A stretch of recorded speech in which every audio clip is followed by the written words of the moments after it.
Hey everybody. So what we're going to do is we're going to show you how to make some raw bars. I just decided it's gonna rain in a minute. I had a minute.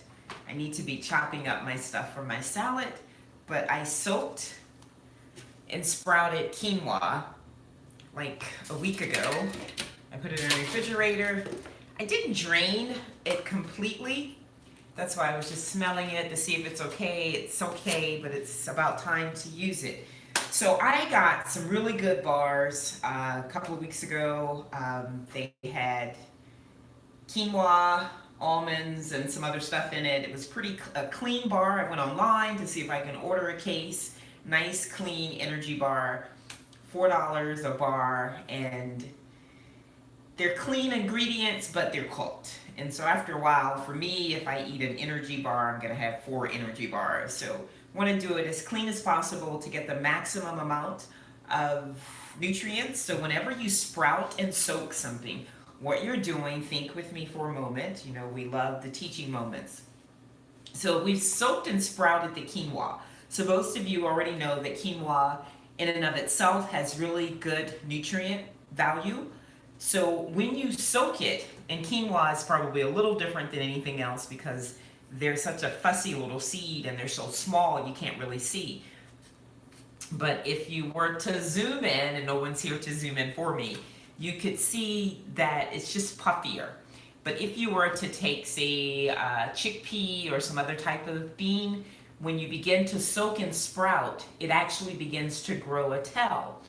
So I've been planting in the garden all weekend, and what's going to make my flowers and my food grow, my vegetables? I put fertilizer on them on yesterday and coconut oil on the leaves so that the fertilizer can actually get into the leaves and sink down to the roots and give it some nutrients.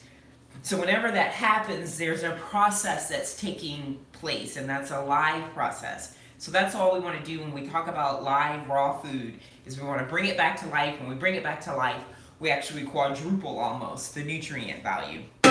So this is an experiment. That's why I want you to tune in. I have 2 bowls of quinoa. I knew when I started doing this that it would be an experiment. So what I'm going to do, I'm going to do 2 things. I'm going to grab, for those of you who have tuned in and you know there's like some stock stuff that we keep. We keep all of our nuts and seeds. We keep all of our grains, chia seeds, sesame seeds. On the other side, we have some things that are already broken down. We have almond flour that we did from almonds. We have flaxseed flour. We have still cut oat flour. And I usually do those on a weekly basis because you don't want to keep them like that too long, because anytime you begin to break it down, you begin to break down the nutritional value.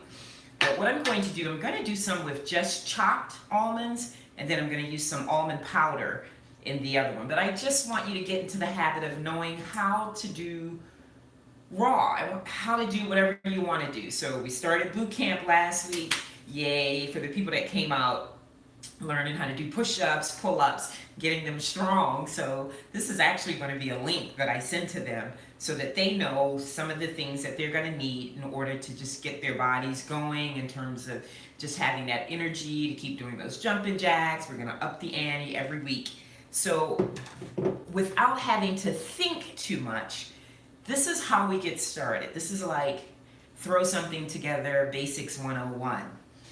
Always have a blender. I use a Blendtec because the Blendtec blade is a little different than most people. Most people ask me about, I probably shouldn't be talking about other brands.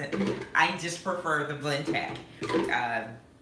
Very sensitive to the tender things that you're going to use so that the motor doesn't overpower it with so much heat that you begin to actually lose that enzymatic energy and nutrient level that you're going after. This is just a traditional, what are we using? Cuisinart food processor, which I do not have the correct blade in here because I'm usually using this to shred my carrots and beets, which is what I should be doing for my salads. So I'm going to switch to an S blade in a second. But in the meantime, what I'm going to do is get us started on the base. So if you were to make, we're doing energy bars, so just imagine that's an energy bar or a brownie or something else that you may make. So for those of you who are bakers, you know that you got to get started with some type of flour. Because we've soaked and sprouted the quinoa, that's going to give us our crunch. What I could very well do is take some raw quinoa, put it into my blender, and have a quinoa flour.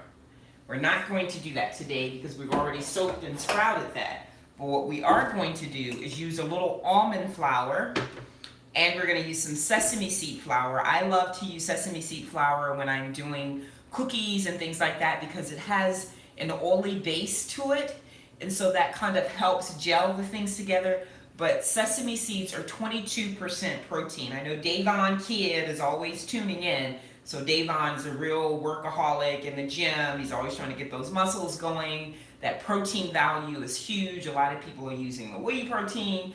You don't want to do that. You want to give yourself some natural, real protein that the body can readily assimilate, okay? The chicken breast, the protein that you see on the container, 22 grams per serving, that's if you eat it like it is in that state. By the time you cook it, process it and all that, the body is getting little or no real protein that it can assimilate from the chicken breast. You get good sources from sesame seeds is my favorite, and then also spirulina powder. It's just a fraction that you'll get from the spirulina powder, but it's a powerful. So what we're gonna do is just throw some almonds in here. Again, you know, I never go by anything. It's just like, you know, when you're doing raw and you're putting things together, you can add more of what you like, less of what you don't like. So we're gonna put this in here, and I'll tell you why I like the blender, because it's very powerful in that it's not on. Let's get it plugged in here and see.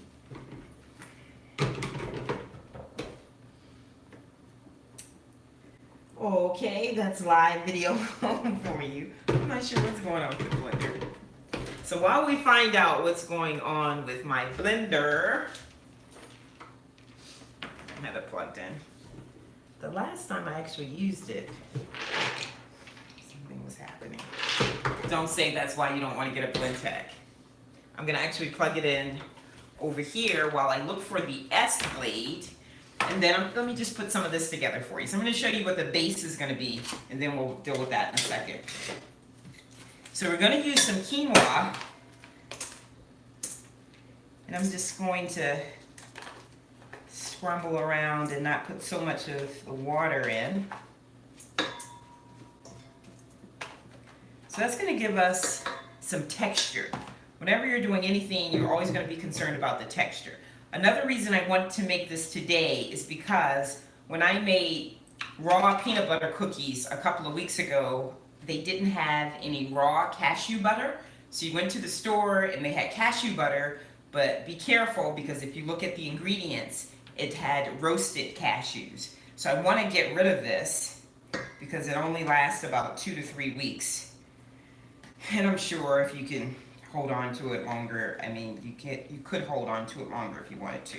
So that's our butter. So we're using raw cashews that I combined with either orange juice or you can use water, and that will keep. And so that's becoming your base. So you know you would probably use a couple of sticks of butter, some flour, and see how that turns well.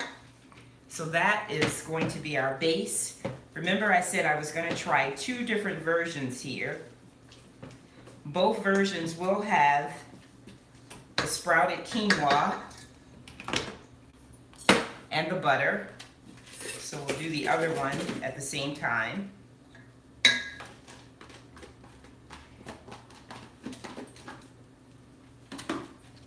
Now the reason that we're doing this as well is, say, here's the deal. So I worked out in the garden a whole weekend, and I'm working in the garden, I'm pulling, I'm planting. I walked 13 miles on Saturday just planting flowers and moving dirt, mulch back and forth, watering Every time that you put a seed or a seedling into the soil, you want to make sure that you dampen it. So filling the water pot, going back and forth, turning the water hose on. When you're working out there, you're soaking wet and you're tired, not tired, but fatigued, a little, just, you know, weary, I should say. You don't want to keep coming in the house, taking your shoes off because you're tracking mud. Don't want to drink too much because then you have to keep coming in the house to have to go to the restroom. So you don't really feel it. I always just look at my Fitbit monitor at the end of everything and just go, wow. So we have 2 containers now.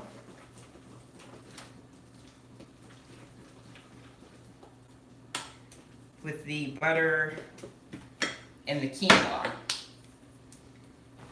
We're gonna add a little pink salt, sea salt, just a dash. I'm gonna put all the extra ingredients in. And then this is lecithin. Lecithin has all kinds of nutrients in it, and what it's going to do is help to emulsify the fat. That's why we take lecithin. But when you're making like desserts, it just kind of gives it a smoother texture. It adds some volume to it. We definitely add it to our raw cheesecakes. It makes all the difference in the world. So I haven't decided whether or not I am actually going to freeze this or put it onto the dehydrator. Now here's the other thing we want to do. So we have some raw papaya powder. I'm not super excited about chocolate, but because of the nutrients and because it is raw, we'll add some to one batch. Just a small amount. You'll see when it blends in. You can smell it and look at it and tell whether or not you have enough. Now when you do that, you typically want to add, I usually add, an additional sweetener. The cashew butter in and of itself will give you some texture. Just to make it a tad bit sweeter, we're going to use a little honey, and we're going to find out what's going on with the blender. So what I'm going to do,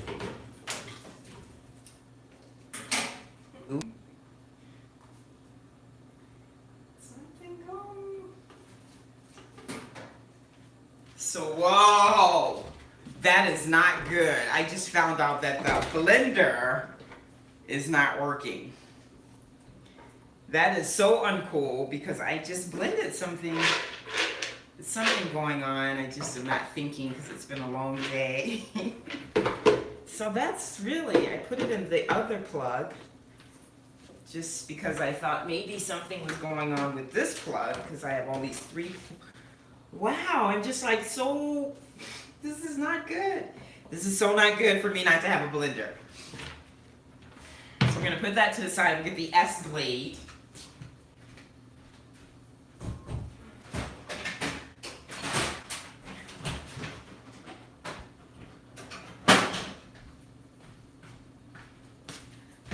Actually have like 3 other blenders, but I would have to pull them. So this is the S blade for those of you who not used a food processor, and I just hope that that's nobody in my listening audience. So we can do the same thing with the food processor for a moment temporarily, and that's what we're going to do is grind up our almonds. I am just really stressed about that. Okay, so we're going to grind up our almonds. This is taking way too long. So what we like to do is we like to already have some of that. You know what? We already have some almond flour. Let me see. I'm just going to show you what this looks like.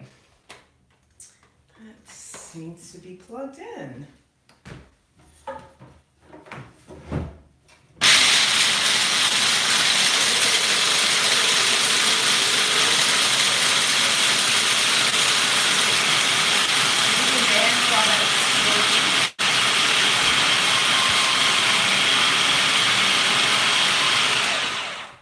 So Now we have ground almond flour.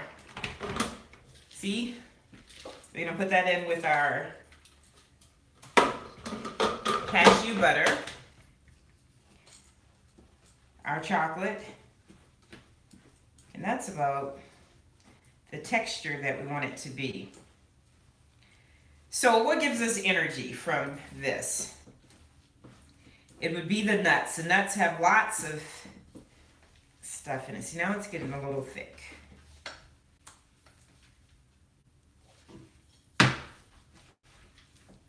You know, when you're making raw cookie dough, you can always taste the cookie dough, and that's going to give you a good indicator of what everything else is going to taste like.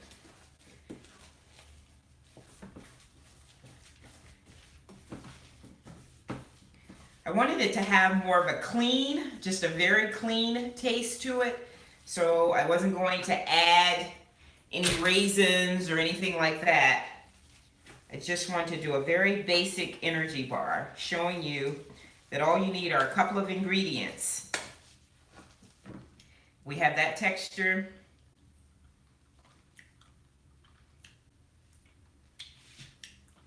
It tastes chocolatey.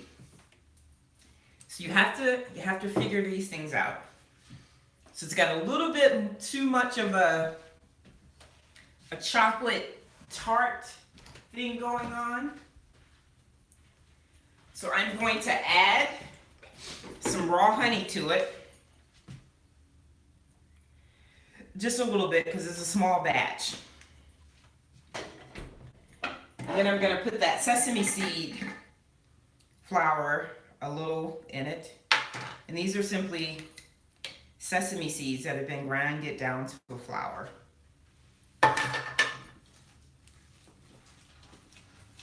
The great thing about doing raw and having all of your things in place is that you can manipulate a recipe however you want to. You can taste it along the way and see that that's not working.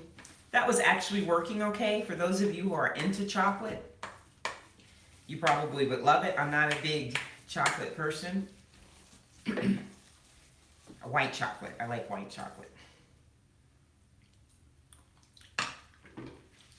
That's perfect. It's perfect, but I want to add a little coconut to it. And so all of these things, that's too much, are just going to give you a lot more energy. Now it's getting thick. So as I'm stirring this, I'm thinking about it, because the reason that we use the dehydrator is to evaporate the moisture that we have when we do the raw pizza crust. We use it for barbecue kale chips or any type of kale chip. So when you're dealing with something that's wet, you want it to be crunchier. So you do that.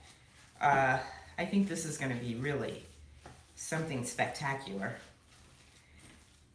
It's got enough of the sprouted quinoa in it that I can tell by the way that I'm stirring it that it's going to have a good crunch level to it. However, what I want to do is add a few more almonds to it for a crunchier texture. Now, mind you, I'm saying a crunchier texture. So for that, I want to basically have them chopped. But I'm not going to chop them. So I'm just going to let it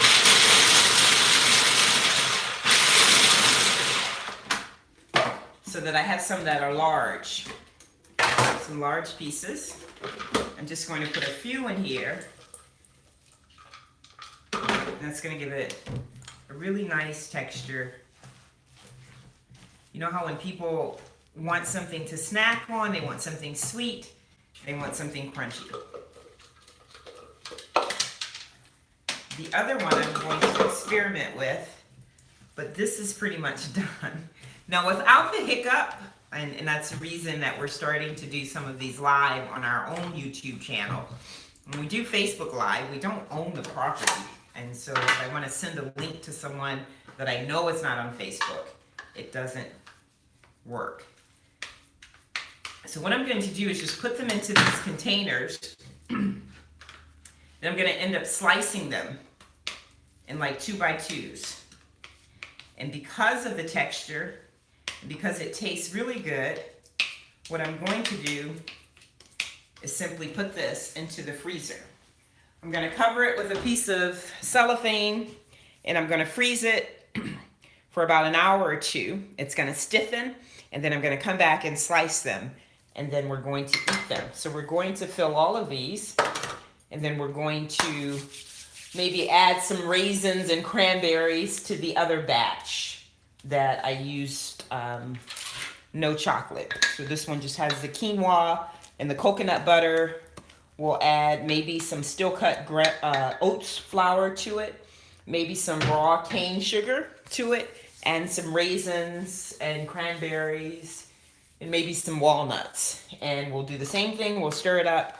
We'll put it in some small containers. We'll put it in the freezer for a couple of hours, and then we will have raw energy bars. And now you have something in 22 minutes. And that should have technically been 20 minutes, not even 15 minutes, had we not. I'm going to figure out what's going on with my blender. So that's my favorite blender. I have other ones. You should always have 2 or 3. So hopefully it's just a hiccup. Thanks for joining us. We're going to show you how to slice up some salad in a second.